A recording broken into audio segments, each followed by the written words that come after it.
Batwoman is afraid of bats.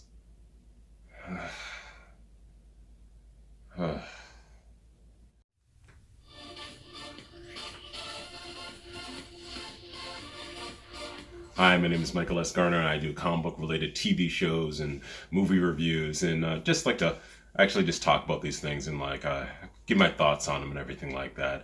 And today we are going to talk about Batwoman, episode 2, season 2. And just gonna say right off the bat, it was a filler episode. I actually thought about not doing this review because of the fact that, well, I'm like, it's not really significant. In this episode, it's just kind of like getting the dynamics of the new relationships with the new Batwoman, Ryan Wilder, and the rest of the cast, which I think is fine, but it's not really a significant episode. And filler episodes, just to fill in the season, I have no problem with that because you just get to know the characters even more. But this one just didn't seem to have too much significance, with the exception of a few things which I want to mention. I'm not even going through the plot because the plot was it was whatever. We got Alice, we got some bats with some venom in them that can kill people and do things and stuff like that.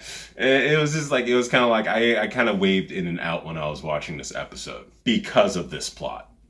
But it was what it was. So here are the things that I thought about this episode that were kind of like good and kind of bad. So right off the bat, no offense to Ruby Rose as Batwoman, because I actually liked her as Batwoman, despite the fact that I think there are a lot of people out there who are like, oh, she's not the greatest actress and everything like that. I'm like, there are plenty of people like that. I thought that she fit visually for it, for a different version of Batwoman, because it's completely different from the comic books. But for the TV show, I thought that she was fine. But I do want to say this. They kind of hammering it in hard with this second episode, that there's a very big difference between Kate Kane, Batwoman, and the new Ryan Wilder, which I have a problem with, but I don't have a problem with at the same time. I guess because, well, okay, she was being helped by Lucius Fox's son in this episode, just like the regular Kate Kane Batwoman was helped a lot in the prior season. But in this season, you could just tell with this second episode that they're hammering in the fact that she could do this alone. She doesn't need as much help, which I don't get.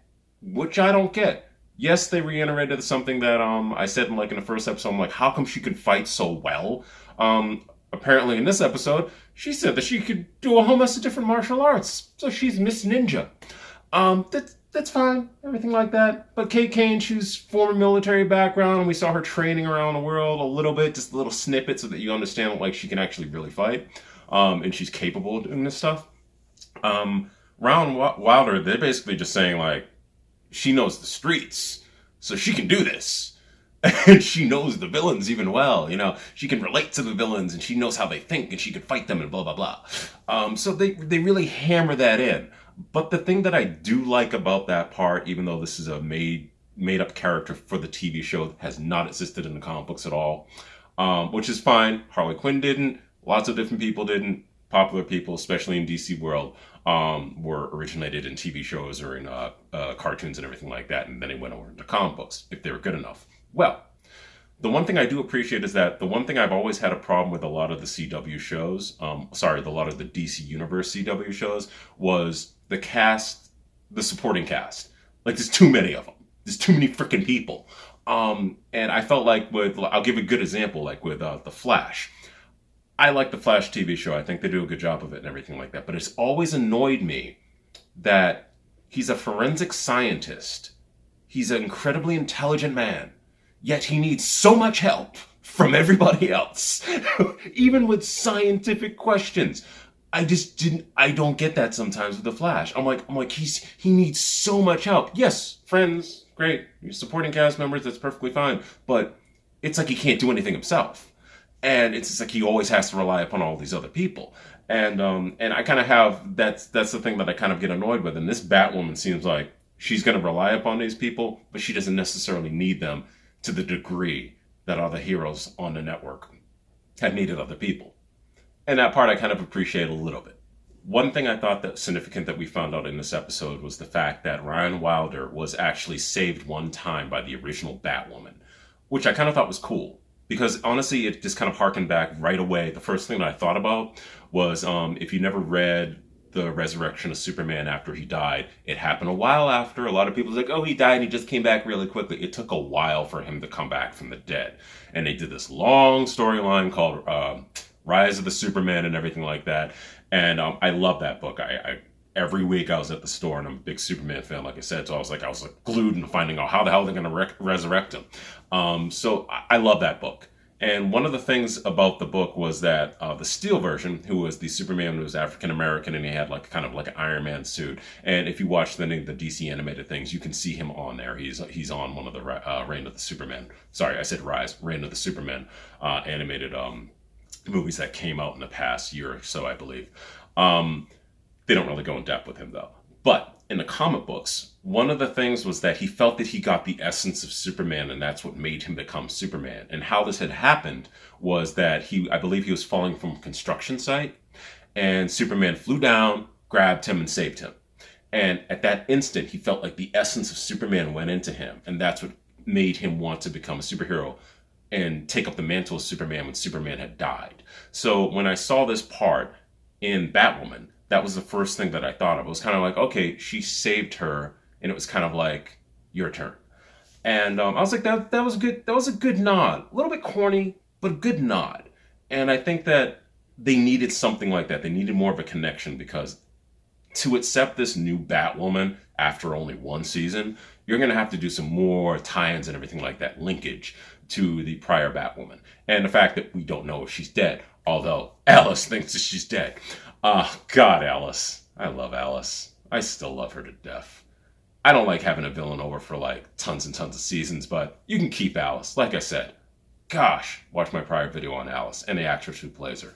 Right. One thing I wanted to mention visually about the new Batwoman, when they announced that she was going to be playing the new Batwoman and everything like that, I honestly wish that they completely changed the costume, like the color scheme and everything. I wish that they did all that. But there wasn't too many color schemes in my head that wouldn't look like too many other Batman family members, because I kept thinking, oh, would they put a little bit of yellow into it or something like that, or I don't know, just some kind of a brighter color or something like that, even though she's a Batwoman. But I'm like, okay, if you put yellow into it, it's going to be like Batgirl and blah, blah, blah. So I'm just like, okay, that's fine. But I do want to mention the fact that I remember when Ruby Rose first premiered in the Crisis events and everything like that. I don't remember Crisis from Earth X. When her character first premiered, I was like, that headdress that she was wearing back then looked like a helmet. And I was like, that's horrible. But then when the TV show, her solo TV show Batwoman actually came out, they slimmed down the headdress and it looked good. And I thought that they did a good job of making the costume work and everything like that. And I believe that Ryan Wilder, they did a good job of this too. Like, when the photos that were released prior to the season premiere looked kind of wonky. And like, God, you got to dress her better. But now I believe that she does look really well. The only complaint that I keep having when I keep looking at it, and I couldn't figure it out until this episode, and it happened with Ruby Rose too, when she played the prior Batwoman. That damn cape. That cape is so short. It like goes down to like the back of her kneecaps.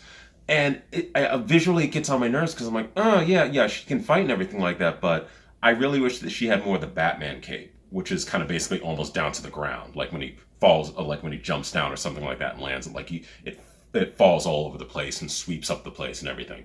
And I think that would make her a little bit more menacing, or like whatever. That was the one thing that kind of gets on my nerves. She looks a little bit more like Batgirl, which is not a problem, but she's not Batgirl, she's Batwoman. Little bit of difference in the name, big difference in the character. And just the visual thing that I kept noticing, I wish they'd do. And they did that when they did the promos for the original Batwoman. If you look at some of the trailers and everything like that, like not just the teasers and everything like that, without even showing any of the footage of any of the episodes, they would show like this big flowing cape and everything, almost like Spawn for the comic books. And I love that fact. I'm like, if it was just a long cape, it would make her look more menacing. But right now she just looks like she's running around and everything like that with a little teeny cape. And briefly, the girl who premiered at the end, I can't remember her name, the accent that she had, if that's her real accent, my God, it just sounds really bad.